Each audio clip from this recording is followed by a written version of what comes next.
Bapak Ibu, para peserta lokakarya, dan terima kasih untuk hadirat kita semua. Kita sudah meninggalkan kesibukan urusan pribadi atau urusan keluarga dan hadir untuk mengikuti kegiatan lokakarya pada hari ini.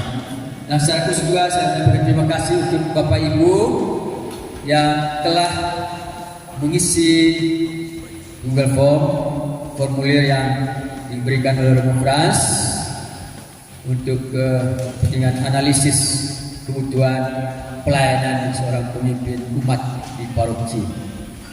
Jadi kita sudah mengisinya. Ini juga menjadi bahan refleksi kita untuk kegiatan lokakarya ini. Romo Pater, Bapak Ibu Saudara-saudari yang saya hormati dan saya kasihi. Kita semua sudah tahu bahwa sejak awal tahun Gereja Keuskupan Labuan Bajo sudah menetapkan fokus pastoral tahun 2026 ini sebagai tahun persekutuan sinergis.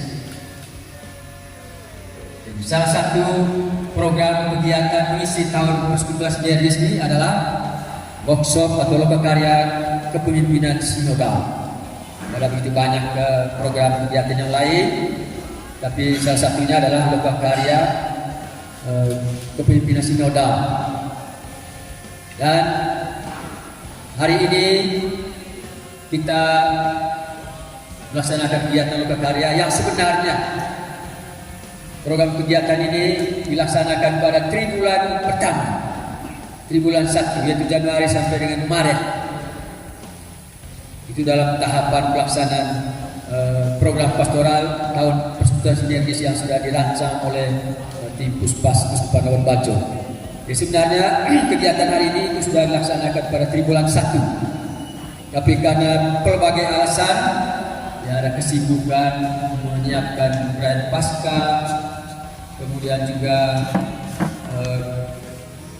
proses pemilihan pengurus DPP, DKP, stasi semua AG yang baru sedang berlangsung dan baru tuntas pada bulan Mei yang lalu. Dan memang targetnya adalah kegiatan seperti ini diberikan secara khusus kepada para pengurus DPP, DKP, stasi, KPG yang baru untuk periode 2026 sampai dengan 2030. Sehingga kegiatan lokakarya ini kita tunda ke triwulan 2. Triwulan 2 itu April sampai dengan Juni. Kita laksanakan hari ini. Romo Pater, Bapak Ibu Saudara-saudari yang saya kasih, para pengurus DPP, DKP, pengurus stasi, KBG itu adalah pemimpin dalam gereja. Dan pemimpin dalam gereja itu adalah pelayan yang melaksanakan tugas pelayanan bagi umat tanpa mengharapkan imbalan, terima gaji dan jadi dengan sukarela, dengan ikhlas, dengan tulus mau membantu melayani umat kita di paroki, baik di tingkat paroki, tingkat stasi wilayah ataupun tingkat KBG. Kita melaksanakan kegiatan ini karena panggilan dari Tuhan sendiri dan sekaligus perutusan untuk setiap orang yang sudah dibaptis, termasuk kita semua para pengurus dewan ini. Dan dalam kepemimpinan Kristiani, khususnya dalam konteks Gereja Keuskupan Labuan Bajo dengan visinya, maka di sini ditekankan aspek sinodal. Salah satu visi Keuskupan Labuan Bajo, gereja yang sinodal, kebersamaan. Kita berjalan bersama-sama, kita bekerja bersama-sama, naik canggih tukar calele, torokong kol kope oles. Karena itu dihindari itu yang namanya jalan sendiri-sendiri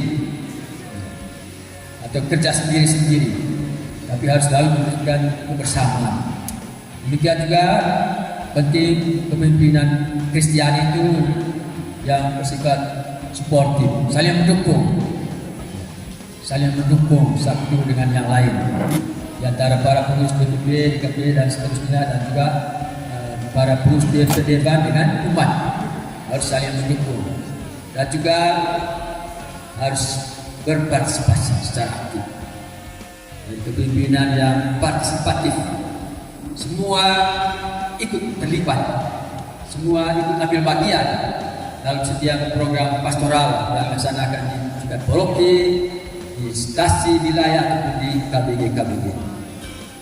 Kita diajak dalam kegiatan workshop atau karya ini untuk mengikuti dengan sungguh-sungguh untuk bisa mendapatkan hasil yang berguna untuk karya pelayanan kita sebagai pemimpin umat, baik di tingkat paroki, stasi wilayah ataupun di KBG. Semoga melalui kegiatan workshop atau buka karya ini kita bisa menjadi pemimpin gereja yang handal, yang dengan tulus dan dengan rela hati mau berkorban melayani umat di paroki ini demi kemajuan kehidupan gereja di paroki Al-Khusus Bulu yang tercinta ini. Dan akhirnya dengan restu Tuhan Yang Maha Kuasa, saya membuka kegiatan workshop atau karya kepimpinan sinodal tingkat paroki Al-Khusus Bulu secara resmi. Sekian dan terima kasih. Pikir kritis. Lalu yang kedua komunikasi, yang ketiga itu kolaborasi, dan yang keempat itu kreativitas. Dan komunikasi itu salah satu dianggap satu keterampilan penting abad 21. Ya. Jadi masalah utama mungkin bukan kurangnya orang baik. Kesempatan hidup ini untuk melayani Tuhan, jangan sia-siakan waktu yang Tuhan beri. Hidup ini harus jadi berkah. Oh Tuhan, pakailah hidupku selagi aku masih kuat. Bila saatnya nanti ku tak berdaya lagi, hidup ini sudah jadi berkah. Terima kasih, silakan.